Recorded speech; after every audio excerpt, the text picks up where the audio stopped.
Hi everybody, I'm Pia from Stitches and Scraps, and this is lesson 2 of my Learn to Crochet series. Last week we talked about choosing your yarn and your hook to get started crocheting, and today we're actually going to get started by making a foundation chain. So the first thing that you need to do is get your yarn onto your hook. So how do we do that? Well, that's called a slip knot, the technique that we're going to be using. And in order to make a slip knot, the first thing you do is fold over a small piece of your yarn. Just pinch it at one end and fold it over. I'm using a very short tail here. This is called the tail. I'm using a very short tail just so that it all shows in the frame. When you're actually doing it, you want, at least your first time to start, you're going to want more like a 6 to 8 inch tail, just to make sure nothing pulls out and to make it easy to work with. So I'm doing a very short tail, but you guys should do a 6 to 8 inch tail. Well, even 4 inches might be okay, but you definitely want it longer than this. When we're all done with our swatch, you're going to weave that tail in to secure it. So the longer you have it, the easier it is to do that. But okay, so let's get started. Take your yarn, pinch it somewhere to create a tail. And you guys, again, are going to be about here, but I'm going to be about here. Okay, pinch it and fold it over. Your tail should be in front and your working yarn should be in the back. Okay, now just hold this with your 2 fingers. Remember, tail is in front. Take it and twist it over. Twist it away from you so the tail ends up being on top. So now it should look like this with your tail on top. Okay, the next thing we're going to do is stick our fingers into this hole and pinch not the tail but the working yarn. This is your working yarn. It comes from the ball. Okay, so pinch that yarn and pull it through. And now you can see as it tightens up we get a little knot. That's called your slip knot. Why is it called a slip knot? Because when you pull on it, the yarn slips through. Okay, let's show that one more time. Okay, so pinch it, fold it over, your tail is in front, your working yarn is behind. Take this loop that you've made and twist it away from you so the working yarn is underneath and the tail is on top. Stick your fingers through the hole and pick up your working yarn and then just snug everything up a little bit. Now, doing it this way, by picking up the working yarn rather than the tail and by making sure the tail was on top, what you get is a loop that can be adjusted by pulling on the working yarn. See, like that? Which means that as we work, we have control over the size of our loop. So let's put this loop on our hook, okay, and snug it up to fit on the hook. All right. Now, before we actually get started crocheting, let's talk about how to hold the hook, okay? And I'm taking the loop off just to make it easier to show you.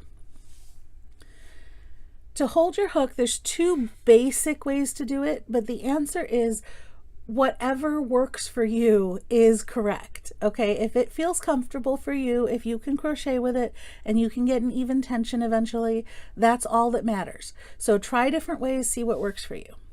The way I hold my hook is like this. This is called a knife hold. And it's called a knife hold because imagine you've got a fork and knife and you're eating, and this is the way you would hold your knife, okay? The way my mother, and actually a lot of other people do it, is this way. And this is called a pencil hold. Imagine you're writing with a pencil and you're holding it like this, and that's basically where it gets that name. So a pencil hold is underhand. Your hook is resting on, like the handle of your hook is resting on top of your hand, and your thumb and fingers are around the grip, and you're holding it like a pencil. With a knife hold, your hand is over. It's an overhand hold. So your hand is over the hook, and again, you're gripping it with your thumb and forefinger, and these other fingers are just sort of supporting it. Okay, so this is the way I hold it. Either way is fine. Do whatever feels comfortable for you. So let's put this back on, and again, I'm going to tighten it. Now you've figured out how to hold your hook. Let's talk about how to hold your yarn. The way I hold my yarn is like this, okay? If you look at this, it goes over my index finger, under these two fingers and then back over my pinky. And the reason I hold it this way, my pinky actually controls the tension from underneath, okay? That controls how quickly or slowly I'm letting in the yarn. My index finger then can guide the yarn where I need it to go. So this is the way I hold it. Some people hold it like this. Some people hold it just draped over their index finger. So I'm going to suggest that you start with this or something else if it feels comfortable, and then completely ignore what you're doing.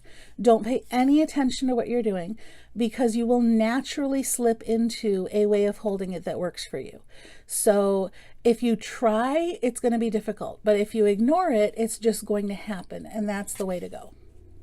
All right, so enough talking. We have a loop on our hook and we want to get started chaining.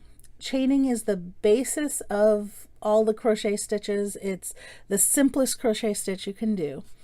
Get your loop nice and even on the hook. You want it snug but not too tight. It should slide freely. Okay, now we're going to do what's called a yarn over, which means we're going to take our hook and put the yarn over it. That's literally all it is. Put the yarn over your hook.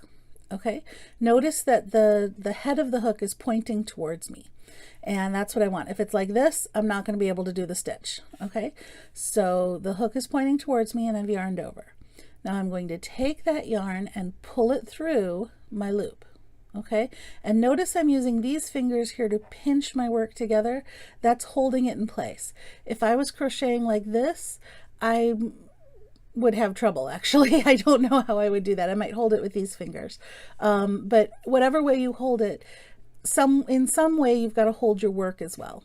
So yarn over and pull through that loop on your hook.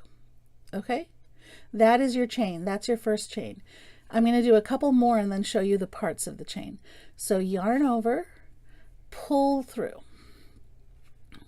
And notice I'm cinching up on this chain as I go to hold it in place, because if I just hold it here, these chains are going to start getting really tight. Do you see that? If I pull on that, the chain gets tighter. And I don't want that, because I'm going to have to work into those chains later. So by moving my fingers up and pinching every time I make a chain, I'm kind of helping to keep that tension even. So make a chain and then pinch, and then make a chain and then pinch. Okay, one more time, really slow. Yarn over, which literally means put the yarn over, and then pull through. And that is a chain. A chain is a yarn over, pull through. Okay, so now let's look at the parts of the chain stitch that we've made. And anytime you want to put your hook down, just pinch it here and take your hook and pull this loop up nice and big. Now that loop's not going to pull out. It's not going to go anywhere. You can put your hook down and you can look at your work. Okay, so looking at the front of the chains, you'll see these nice little V stitches. Do you guys all see that V? There's, here, let me put it down. Here we go. Okay, do you see there's the top of the V and there's the bottom of the V? Well, this is actually the top loop of the chain and this is the bottom loop of the chain. But there's one more loop. A chain has 3 loops in it, okay? And that third loop is the back bump of the chain. So you have a top loop and a bottom loop, which are sometimes called a front loop and a back loop as well. The bottom loop is the front loop and the top loop is the back loop, okay? And then this part back here is called the back bump. Do you guys all see the little bump at the back here? I like working into the back bump when I work my stitches, but it's perfectly acceptable to work into any part of this chain. So what we're going to do after we make our chain is we're going to come back and work some crochet stitches. So I want you guys to all make a chain of 20, let's do 21, okay? 21 chains. So look at your V's. Okay, remember the slip knot we're going to ignore. We're not counting that. So look at your V's and count how many V's you have. We have 1, 2, 3, 4, 5 V's. Okay, now I'm going to finish up to 21. So that was 5. So 6, yarn over, pull through, 7, 8, 9, 10, 11, 12, 13, 14, 15, and notice I'm not cinching my fingers up every time anymore. That's because when you get the feel for it, you can control your tension without having to grip onto your work. But right in the beginning, it'll help you if you grip onto it every time. So that was 15, 16, 17, 18, 19, 20, and 21. Let's double check that count, make sure we're correct. We have, and I'm showing you this because not because you don't know how to count, but because learning to count your stitches and to understand where the stitches are will help you later with more complicated stitches.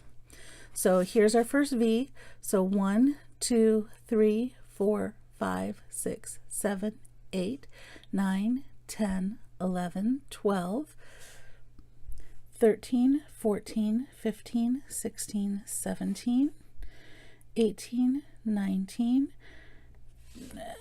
that was 19,